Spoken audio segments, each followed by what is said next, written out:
All right, this is Matt Landis, and we're here on day 3 of Microsoft Inspire, and just thought I would give a real quick rundown on some of the feedback we're hearing, things we're hearing from Microsoft, things we are hearing from partners and customers, mostly partners, of course, here that we're talking to. So, what are we seeing? Well, one of the things you'll notice in the keynote, while Microsoft Teams might not have been mentioned by name, it was certainly spotlighted by being showing screenshots and showcasing technology through Teams. So Teams is, front and foremost when it comes to communication software. Obviously, Office 365.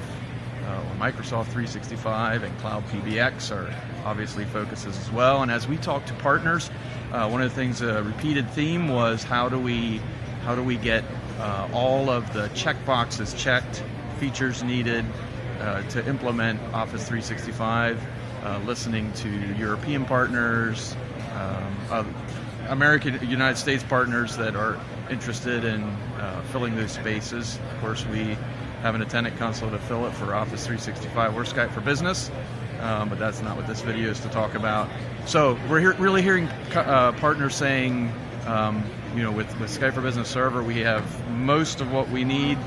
With Office 365, there's still some white spaces to fill in. Things like a little more advanced routing. There is call queues, but routing, I think I heard, of course, call recording.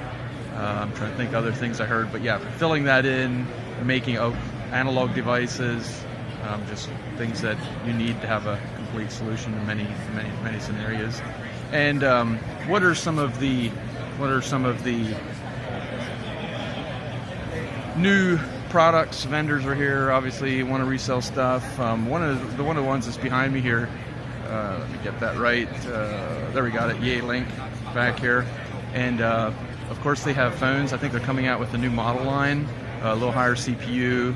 That's kind of typical for IP phone vendors. They get new revision of hardware and they want to upgrade it a little bit. Another thing that I thought was interesting, and I might even get a chance to do a video on it, is they have a speaker phone. And it's an Android device, and what was interesting is it's not certified at the moment, as I understand, but they were running Skype for Business Android client on it. It looked pretty good, actually, as the user interface.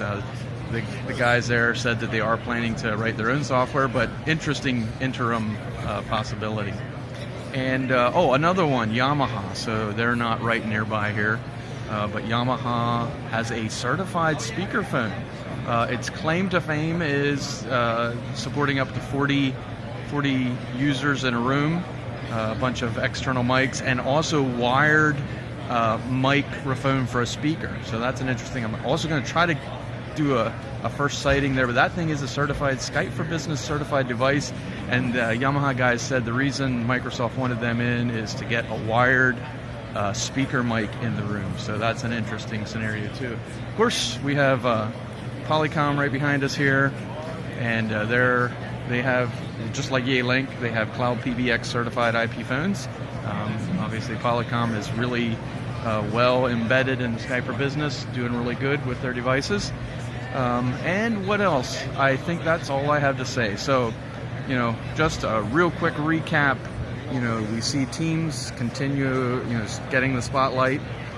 In some ways, we see a couple of vendors. New vendor, Yamaha, certified Skype for Business certified device, and partners looking how they can make Cloud PBX work in the real world. So, Microsoft Inspire 2017. Just a couple thoughts here on day 3.